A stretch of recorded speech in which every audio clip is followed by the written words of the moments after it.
कहानी की शुरुआत में घने जंगल के बीच मैरी नाम की औरत अकेली जॉगिंग करती हुई दिखाई देती है और तब एक अजनबी छुपकर उसकी फोटो क्लिक करता है और इस बात को रियलाइज करते ही मैरी दोस्तों उस जगह से भागने लगती है। लेकिन एक पॉइंट पर वो आदमी मैरी को पकड़ लेता है और उसे मार कर घसीट लेके जाता है और उसे बेहोशी का इंजेक्शन लगाने की कोशिश करता है। लेकिन मैरी हाथ लगी किसी चीज से उसे मारकर वहाँ से बचकर सड़क पर अपनी कार के पास आ जाती है। लेकिन वो कातिल भी वहाँ पे आ जाता है और उसे चाकू से मारने वाला होता है, लेकिन वो लड़ने लग जाती है उससे और लड़ाई के दौरान उस आदमी का इंजेक्शन मैरी के हाथ लग जाता है और मैरी उससे ही उस आदमी के पैर में उतार कर अपनी कार लेकर वहाँ से बच निकलती है। अब यहाँ से दोस्तों आपको बताता हूँ कुछ ही किलोमीटर्स की दूरी पर मैरी का घर है और वो भी जंगल के बीच में। ये एक हाईटेक घर है। मैरी अंदर जाकर मेन डोर ही नहीं घर के सारे डोर्स, विंडोज और छोटे से छोटे गैप को बंद करके फिर चैन की सांस लेती है और यहाँ पे मूवी का टाइटल हार्ड होम डालकर मूवी आगे बढ़ती है। थोड़ी ही देर में मैरी की पड़ोसन मेन डोर के बाहर से लॉकिंग डिवाइस के जरिए मैरी को डांटती है कि तुम इतनी तेजी से गाड़ी चला कर आई हो, अरे मेरे सारे पौधे कुचल दिए तुमने, कहकर वो खूब चिल्लाती है। लेकिन मैरी तो शांति से कहती कि सॉरी मिस जॉय, आइंदा मुझसे ऐसी गलती नहीं होगी, कहकर उसे भेजने के बाद वो गहरी सांस लेती है। और तब न्यूज में बताते हैं कि इस जंगल में डियाब्लो नाम का एक साइको कातिल घूम रहा है जो उस इलाके में आने वाली अकेली औरतों और लड़कियों पे हमला करके बहुत ही बेरहमी से उनका कत्ल कर देता है। डिटेक्टिव सेलेना उसकी तलाश कर रही है और उस कातिल का स्केच भी दिखाया जाता है। सभी को वार्न किया जाता है कि कोई भी अकेली उस जंगल के पास ना जाए। और यहाँ मैरी के हाथ में उस कातिल का चाकू है। मैरी उसे बहुत देर देखती है और यहाँ कट करके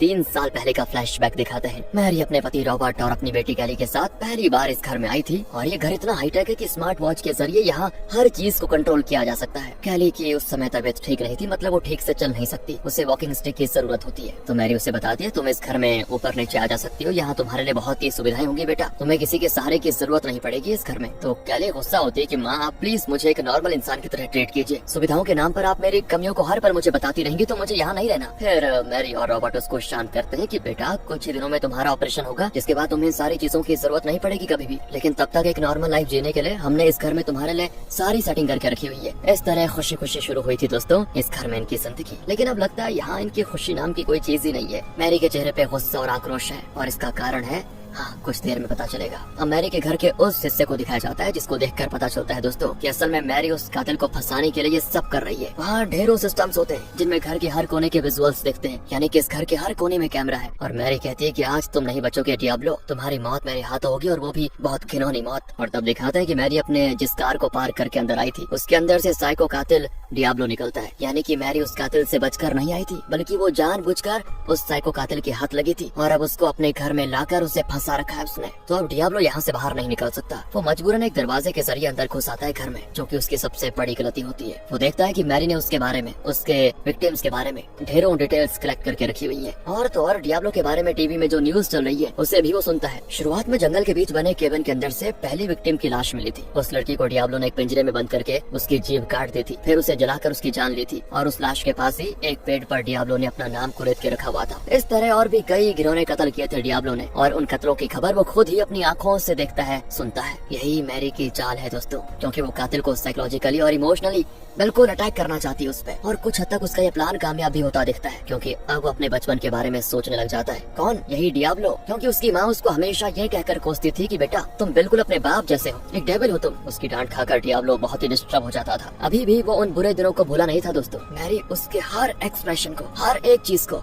अपने डिस्प्ले पे देख रही होती है और वो भी रियलाइज करता है कि मैरी पक्का कैमरे के जरिए मुझे देख रही है। तो वो कैमरे की ओर मुड़कर देखता है और यहाँ पे ये दोनों फैसला लेते हैं कि तुम जो भी हो मैं तुमसे मुकाबला करने को तैयार हूँ। मतलब डियाब्लो एक तरह से मैरी को कह रहा है और मैरी एक तरह से डियाब्लो को। आज देख ही लेते हैं कौन जिंदा बचेगा, तुम या मैं। और इसी पॉइंट पर दोस्तों ये कहानी एक चूहे और बिल्ली की तरह बन जाती है। उस कमरे के एक दरवाजे पे मैरी ने जानबूझकर एक चाबी छोड़ी होती है, क्योंकि मैरी चाहती थी कि डियाब्लो वो दरवाजा खोले और अगले कमरे में जाए, क्योंकि वहाँ पर भी मैरी ने उसके लिए कोई ट्रैप सेट करके रखा हुआ है। तो डियाब्लो दरवाजा खोलकर अगले कमरे में आ जाता है जहाँ अंधेरा, बिल्कुल अंधेरा, लेकिन उसके सामने 3 छोटे पिंजरे होते हैं। एक पिंजरे में डियाब्लो की आखिरी 3 विक्टिम्स की फोटोज होती है। उनके चेहरे पे जब रोशनी पड़ती है तो डियाब्लो को एक फ्लैश की तरह दिखता है कि उसने किस तरह इन तीनों की जान ली थी। ऊपर से एक लॉकेट लटक रहा होता है दोस्तों, जिसको देखते डियाब्लो के माइंड में उसकी माँ की आवाज गूंजती है कि तुम एक डेविल हो बेटा, बिल्कुल अपने बाप की तरह। और जब उसे अपने बचपन के दिन याद आते हैं तो वो जरा टूट जाता है। बचपन में उसने ये लॉकेट अपने गले में पहन के रखा हुआ था। अब वो उस लॉकेट को निकालने के लिए पिंजरे के ऊपर चढ़ता है, लेकिन वो पिंजरे पे हाथ रखता है तो उसको लगता है शॉक और फिर वो गुस्से में कैमरे को घूरता है कि अच्छा अब मैरी तो उसके साइकोपन को ट्रिगर करने जैसी कुछ चीजें प्ले करती है और उसे बार बार ये देखने पे मजबूर करती है कि उसने कितने घिनौने तरीके से इन लड़कियों का कत्ल किया था। और तब डियाब्लो को बचपन में खाई हुई डांट, उसकी मार, उसके ताने, ये सब याद आते हैं जो भी वो अपने माँ बाप से खाता था। और अब वो बखूबी समझ जाता है कि मैरी मुझे इमोशनली मैनिपुलेट करने की कोशिश कर रही है, तो वो झट से अपने ग्लव्स उतार कर कैमरा को ब्लॉक कर देता है ताकि मैरी उसको देख ही ना पाए। लेकिन मैरी बाज नहीं आती। वो एक और वीडियो प्ले करती है जिसमें डियाब्लो की विक्टिम की बड़ी बहन डियाब्लो को कोसती है कि कर्मा नाम की भी कोई चीज होती है, तुम्हें जरूर बुरी से बुरी घटिया मौत मिलेगी। और जिस पिंजरे पे दोस्तों वो खड़ा है ना, उसमें Mary high voltage current pass करवाती है और वो तड़प तड़प कर नीचे गिर जाता है। ये सारे दृश्य देखकर मैरी को अजीब सा सुकून मिलता है, जैसे कि परम आनंद। फिर मैरी अपनी बेटी कैली की फोटो के आगे एक कैंडल जलाती है। जी हाँ दोस्तों,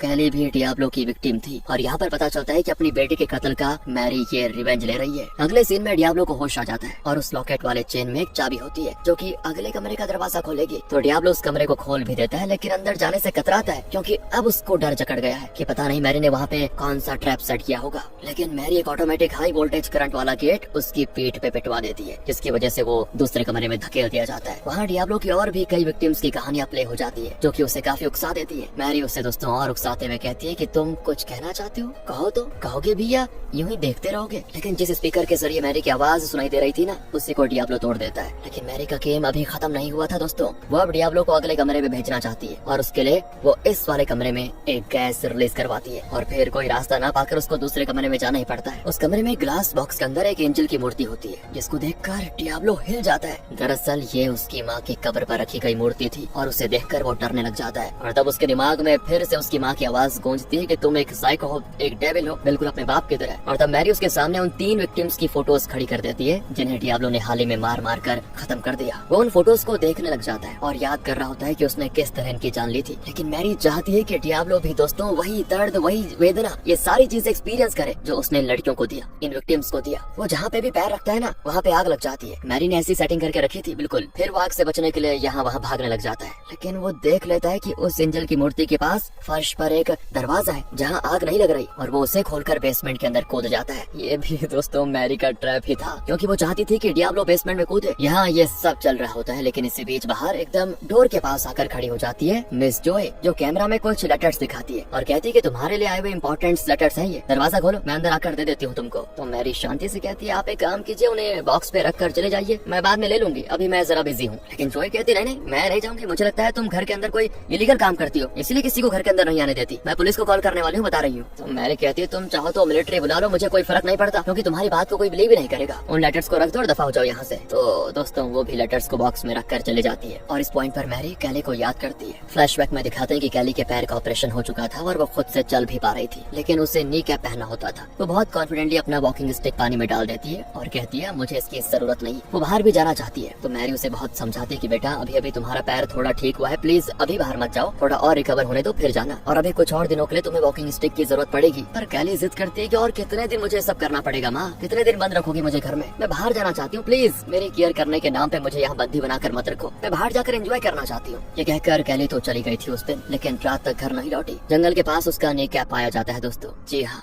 डियाब्लो ने उसे बुरी तरह जलाकर उसका कत्ल कर दिया था। मैरी फिर क्राइम स्पॉट पे जाती है और अपनी बेटी की ऐसी मौत देखकर फूट फूट कर रोने लग जाती है। और यहाँ पे लगी थी मैरी के दिल में बदले की आग। यहाँ से सीधे प्रेजेंट में दिखाते हैं कि डियाब्लो बेसमेंट में है। वो एक दीवार को तोड़कर ईंटों को निकाल लेता है। तब एक छोटा गैप दिखता है उसको, जिसके जरिए वो ऊपर उसी कमरे में चला जाता है जहाँ पे हर जगह आग लगी हुई थी। असल में वहाँ एक सेंसर है दोस्तों, जिसके जरिए डियाब्लो को सेंस करके मैरी वहाँ उसके हर कदम पे आग लगा पा रही थी। अब डियाब्लो इस बात को रियलाइज करके समझदारी दिखाते हुए पहले तो उन सेंसर्स को तोड़ देता है और आग लगना बंद हो जाता है। फिर वो ऊपर एक एयर वेंट को देखता है जिसके जरिए बच निकलने के लिए वो ऊपर चढ़ता भी है, लेकिन वो होल काफी छोटा होता है और डियाब्लो उस होल में बुरी तरह फंस जाता है, ना ऊपर जा पाता ना नीचे आ पाता। ये देखकर मैरी एक कबर्ड खोलती है जिसमें तरह तरह की दवाइयाँ हैं। ये किस तरह की दवाइयाँ हैं और मैरी ने इनको अपने घर में क्यों रखा हुआ है, ये जानने के लिए दिखाया जाता है एक और फ्लैशबैक। कैली के कत्ल के बाद उसके केस को सेलेना नाम की पुलिस ऑफिसर इन्वेस्टिगेट कर रही थी। मैरी उससे मिलती भी है और पता लगाती है कि डियाब्लो अपने विक्टिम को कैसे मारता है। तो मैरी को पता चलता है कि डियाब्लो पहले तो अपनी विक्टिम को पैरालाइज करने के लिए एक दवाई उनके शरीर में इंजेक्ट करता है। मैरी उस दवाई का पता लगाती है दोस्तों और ब्लैक मार्केट में उसका स्टॉक खरीद कर रख लेती है। इतना ही नहीं, किसी भी सिस्टम को हैक करके उसका डेटा निकालने के लिए वो एक डिवाइस भी खरीद लेती है। यानी डियाब्लो से बदला लेने के लिए मैरी ने दमदार प्लानिंग करके रखी हुई थी। अब प्रेजेंट में दिखाते हैं कि मैरी इंसान को पैरालाइज कर देने वाली उस दवाई को इंजेक्शन में लेकर खुद ही उस कमरे में चली जाती है जहाँ डियाब्लो एयरवेंट में फंसा हुआ है। और डियाब्लो को इंजेक्शन लगाने वाली होती है कि फिर पता चलता है यहाँ डियाब्लो ने मैरी को ट्रैप किया था।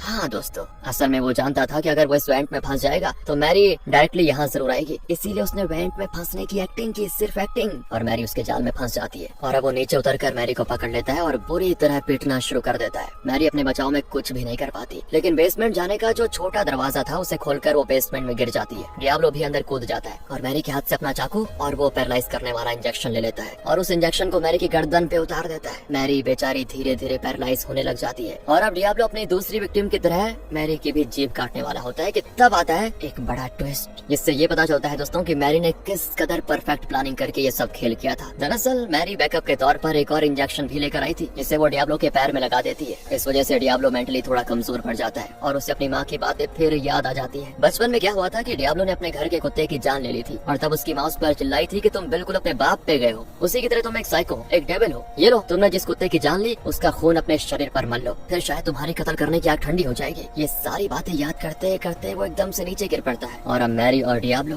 दोनों ही बेहोश होने वाले हैं। लेकिन पूरी तरह से बेहोश होने से पहले मैरी अपने वॉच में एक टाइमर सेट करती है। लेकिन वैसा क्यों कर रही है दोस्तों, उसके पीछे का रीजन अब पता चलेगा। डियाब्लो को यहाँ लाकर उसे फिजिकली और साइकोलॉजिकली तड़पा कर मारना ही तो मैरी का प्लान था। डियाब्लो अपनी विक्टिम को पैरालाइज करने के लिए जिस दवा का इस्तेमाल करता था ना, उसका पता लगाने के बाद मैरी ने न सिर्फ उस दवाई का काफी स्टॉक खरीदा, बल्कि उससे ये भी ख्याल आया था कि इस रिवेंज गेम के दौरान ये भी पॉसिबल है कि डियाब्लो मुझे ही इंजेक्शन लगा दे। इसीलिए मैरी ने अपने शरीर को इस दवाई की आदत डालने के लिए उसे अक्सर लेना शुरू कर दिया। नॉर्मली कोई ये दवाई ले तो कम से कम 1 घंटा वो एकदम पैरालाइज रहेगा, लेकिन क्योंकि मैरी ने इस इंजेक्शन को बार बार अपने शरीर में चढ़ाकर उसे इसकी आदत डाल ली थी, तो उस पर इस इंजेक्शन का असर कम हो जाता है। और मैरी ने इस कदर प्रैक्टिस की दोस्तों की 1 घंटे के बजाय वो इंजेक्शन लगने के 45 मिनट के बाद होश में आ जाए। जब पुलिस डिटेक्टिव सेलेना को ये बात पता चली तो उसने मैरी को समझाया भी था कि हमें आप पे इमोशन समझ में आ रहे हैं, लेकिन आप उस कातिल को पकड़ने के लिए इस कदर खुद को मिटाना क्यों चाहती हैं। और तब मैरी ने कहा था, पता है क्या कहा था दोस्तों, कि पुलिस डिपार्टमेंट के लिए तो महज ये केस है, लेकिन मेरे लिए ये पर्सनल रिवेंज से बहुत ज्यादा है। कैलिफोर्निया, कोलोराडो और न्यूयॉर्क, इन 3 जगहों में इस तरह के कत्ल हो चुके हैं। तब सेलेना कहती है कि जाहिर सी बात है इन्हीं जगहों में ज्यादा जंगल है और डियाब्लो को कत्ल करके बचने में आसानी होती है, इसलिए उसने इन जगहों को चुना होगा। मैरी कहती है किसी बात पे तो आपका डिपार्टमेंट मार खा गया। अगर आपने इन केसेस पे और ध्यान दिया होता तो आपको पता चल गया होता कि आखिर में हुए 3 कत्ल, उनमें से 2 तो एक ही टाइम पे 2 अलग अलग जगहों पे हुए थे। इससे क्या आपको ये नहीं लगता कि आप किसी अहम बात को मिस कर रही है। अब इससे पहले कि सेलेना इस बात में और सोच पाती, उसे कोई अर्जेंट काम आ गया और वो चली गई थी। लेकिन मौके का फायदा उठाकर मैरी ने अपने हैकिंग डिवाइस को सेलेना के लैपटॉप में कनेक्ट करके इस केस की सारी डिटेल्स निकाल ली थी। इतना ही नहीं, मैरी ने सेलेना का पुलिस बैच भी चुरा लिया था। फिर मैरी घर आई और उसने घंटों बैठकर इस केस को डिटेल में स्टडी किया और इसे क्रैक करने की कोशिश की थी। पुलिस डिपार्टमेंट कातिल का असली नाम नहीं बता रहा था, बल्कि उसके लिए कोई कोड नेम यूज कर रहा था। लेकिन मैरी ने तो उस कोड नेम को भी क्रैक करके कातिल का असली नाम जान लिया था, लेकिन फिर भी उसे कोई जरूरी डिटेल नहीं मिल रहा था। इसी बीच रॉबर्ट ने मैरी को बहुत समझाया भी था कि वो मेरी भी बेटी थी, उसे खोकर मुझे भी सदमा लगा, लेकिन हमें थेरेपिस्ट के पास जाकर अपने सदमे को मिटाना होगा, ना कि इस तरह उस कातिल के पीछे पागलों की तरह भागना होगा। तुम प्लीज ये सारी चीजें छोड़ दो। लेकिन दोस्तों मैरी थी कि कुछ सुनना ही नहीं चाहती थी। अगले ही दिन वो पुलिस बैच का इस्तेमाल करके धोखे से पुलिस डिपार्टमेंट के एविडेंस रूम में चले जाती है और वहाँ इस केस के सारे फाइल्स को छान मारती है। तो वहाँ उसे मिलता है एक मैप जिसमें मार्क किया गया है कि पुलिस ने डियाब्लो को कहाँ कहाँ ढूंढा था। कुछ स्पॉट्स पर एक बॉक्स बनाकर मार्क किया होता है। मैरी को ऑफिसर से पूछती है तो पता चलता है कि जहाँ बॉक्स बना है उन जगहों का किसी को पता ही नहीं,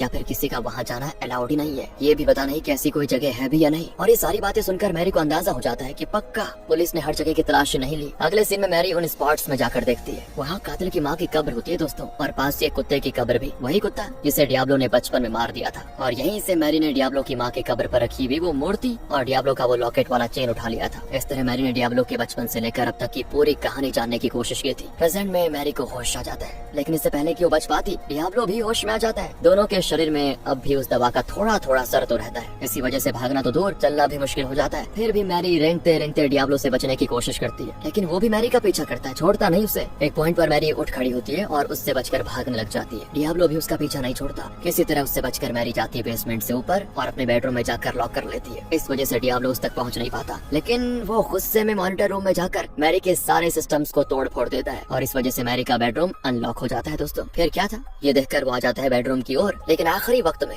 मैरी किसी तरह उस कमरे को लॉक कर लेती है। इस वजह से डियाब्लो का गुस्सा और बढ़ जाता है। और इसी बीच रॉबर्ट काम के बाद आ जाता है घर, तो पड़ोस की मिस जॉय उससे शिकायत करती है कि तुम्हारी वाइफ घर के अंदर न जाने क्या क्या कर रही है, मुझे तो शक है कि वो कोई लीगल काम कर रही है, मैं पुलिस को कॉल करने जा रही हूँ। रॉबर्ट कहता है कि प्लीज ऐसा मत कीजिए, लेकिन दोस्तों मिस जॉय नहीं मानती और पुलिस को कॉल कर देती है। लेकिन पुलिस के लोग ये कहकर कॉल कट कर देते हैं कि आप आए दिन फेक कंप्लेंट्स करती रहती है, इसलिए हमने आपका फोन नंबर फ्लैग कर दिया है और हम आपकी कोई भी कंप्लेंट नहीं लेंगे। अब दूसरी ओर घर के अंदर दोस्तों अब मैरी अपने कमरे में बंद है और डियाब्लो पूरे घर में घूम रहा है खुल्लम खुल्ला अब मैरी ने कमरे के अंदर कैली की फोटोज और उसका एक मेमोरियल बना के रखा था, लेकिन डियाब्लो उस कमरे में जाकर तोड़ फोड़ कर देता है और कैली की फोटोज को चाकू से चीर देता है। ये मैरी से बर्दाश्त नहीं होता, कतई नहीं, और वो दरवाजा खोलकर बाहर निकल आती है और डियाब्लो को बहुत ज्यादा पीटती है। वो भी मैरी को मारता है, लेकिन इस बीच मैरी उसका चाकू लेकर उसके पैर पर लगातार वार करती है और फिर भागकर अपने कमरे में आकर दोबारा से लॉक कर लेती है। इस बीच रॉबर्ट तो कॉल कर करके दरवाजे को खोलने को कहता है, लेकिन मैरी दरवाजा कैसे खोलेगी, अंदर तो साइको कातिल डियाब्लो है। वो धीरे से दरवाजा खोलती है तो देखती है कि फर्श पर खून ही खून है, यानी डियाब्लो ने बचकर निकलने की कोशिश की है। खून के निशाने कमरे के आगे जाकर रुक जाते हैं। जरूर डियाब्लो इसी कमरे में होगा, इसे तो आज खत्म करके छोड़ूंगी, यही सोचकर मैरी उस कमरे में जाती है। लेकिन ये डियाब्लो का एक ट्रैप था, असल में उस कमरे में था ही नहीं, बल्कि पीछे से मैरी पे दमदार हमला कर देता है। यानी कि दोस्तों घमासान लड़ाई चलती है आपस में। इसी बीच बाहर सेलेना आ जाती है। इसका बैच यूज करके मैरी ने एविडेंस रूम में फाइल्स वगैरह देख लिए थे और उसके सिस्टम से केस फाइल कॉपी भी कर ली थी। इस बारे में पूछताछ करने सेलेना आई हुई है दोस्तों, वो भी दरवाजा खोलने को कहती है। इसी बीच अंदर तो मैरी और डियाब्लो के बीच जबरदस्त फाइट चलती है, लेकिन जैसे तैसे मैरी अपने फिंगरप्रिंट से दरवाजे को अनलॉक कर देती है। सेलेना अंदर आ जाती है और डियाब्लो के हाथों मैरी को पीटते हुए देखकर डियाब्लो को शूट नहीं करती वो, बल्कि कहती है कि रुक जाओ, उसे मत मारो। लेकिन डियाब्लो मैरी को उठाकर सेलेना पे पटक देता है और अब तीनों के बीच में लड़ाई हो जाती है। एक पॉइंट पर तो चाकू सेलेना के पेट में लग जाता है। इसी बीच मैरी सेलेना का गन निकालकर डियाब्लो को शूट नहीं करती, बल्कि उससे डियाब्लो के सर पे लगातार वार करके बेहोश कर देती है। फिर सेलेना की मदद के लिए वो फर्स्ट एड बॉक्स लेने जाती है और तो और वो डियाब्लो को वहाँ से भी लेके जाती है। तो सेलेना कहती है देखो कातिल को हमारे हवाले कर दो, तुम खुद कुछ मत करना। पर मैरी कहती है इसकी फिक्र छोड़िए सेलेना जी, आपका जो खून बह रहा है उससे तो लगता है कि आप जल्दी मर जाएंगी, इसलिए आप खुद को बचाने के लिए अपने डिपार्टमेंट से किसी को बुला लीजिए। कहकर वो डियाब्लो को घसीट कर बेसमेंट में धकेल देती है। फिर उसकी माँ की कब्र से निकाली हुई एंजल की मूर्ति को भी मैरी बेसमेंट में लेके जाती है। फिर डियाब्लो का सर उठाकर उससे अपनी बेटी कैली की फोटो दिखाते हुए कहती है कि देखो ये थी मेरी बेटी कैली जिसे तुमने मार डाला, और मैं भी तुम्हारे साथ वही करने जा रही हूँ जो तुमने मेरी बेटी के साथ किया। कहकर वो एक चादर निकालती है। फिर डियाब्लो को एक स्ट्रेचर पर बांधकर उसके सामने एक वीडियो प्ले करती है, जिसमें मैरी डियाब्लो की माँ की कब्र को खोदते हुए डियाब्लो का हर छोटा बड़ा सीक्रेट बताने लग जाती है। ऐसा करके वो न सिर्फ उसको जान से मार डालना चाहती, बल्कि उसे इमोशनली और साइकोलॉजिकली भी तोड़ देना चाहती है। अब वीडियो में मैरी कहती है ये उस साइको डियाब्लो की माँ की कब्र है, और उसके साइकोपन की वजह भी ये औरत ही थी, क्योंकि वो डियाब्लो को एक डेविल मानती थी, एक राक्षस मानती थी, और उसी तरह उससे बात भी करती थी। और उसके बर्ताव का कारण था डियाब्लो का बाप, जो खुद एक साइको था। वो डियाब्लो की माँ को बहुत अब्यूज टॉर्चर करता था। जब उसका टॉर्चर हद पार कर गया तो डियाब्लो की माँ ने अपना सारा गुस्सा, अपनी सारी भड़ास डियाब्लो पे निकाली और उसे हमेशा राक्षस होने का ताना मारती रही। उससे ये कहती रही कि तुम बिल्कुल अपने बाप जैसे हो, एक शैतान हो, इसलिए तुमने हमारे घर पे पल रहे उस कुत्ते को मार डाला। यही बातें छोटे डियाब्लो के मन में इतनी मजबूत बैठ गई कि वो खुद को शैतान मानने लगा और उसी के हिसाब से वो चलने भी लगा। और यहाँ पे दोस्तों एक घिनौना सच सामने आता है। जब किसी साइको को उसे अपनी सच्चाई का पता चलता है ना, जिसे वो खुद नहीं जानता था, तो काफी दर्द होता है उसे। ऐसा ही दर्द डियाब्लो को देना चाहती थी मैरी। और वो सच ये था दोस्तों कि जिस बाप के नाम से डियाब्लो को उसकी माँ ताना मारती थी कि तुम बिल्कुल अपने बाप जैसे शैतान हो, वो बाप असल में सिर्फ डियाब्लो का बाप नहीं था, बल्कि डियाब्लो की माँ का भी वही बाप था। डियाब्लो की माँ डियाब्लो के बाप की बेटी थी, जिससे वो बचपन से अब्यूज करता था।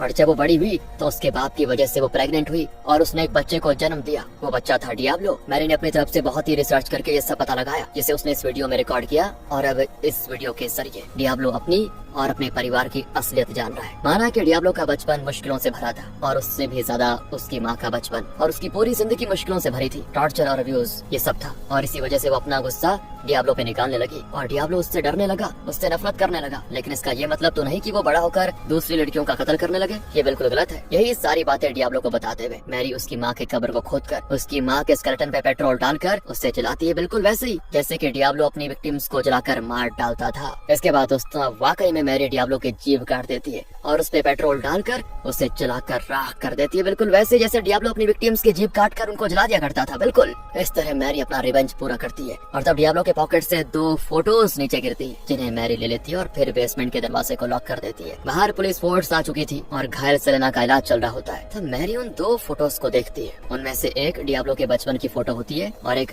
फैमिली फोटो होती है। उसमें उसके बाप के चेहरे की जगह पर एक होल होता है दोस्तों, यानी कि डियाब्लो ने उसे फाड़ निकाला था। मैरी उस फोटो को देख रही होती है और इसी बीच बैकग्राउंड में टीवी पे ये न्यूज में बताया जाता है कि जंगल में उस साइको कातिल का केविन मिल चुका है। लेकिन मैरी का शक अभी दूर नहीं हुआ था दोस्तों।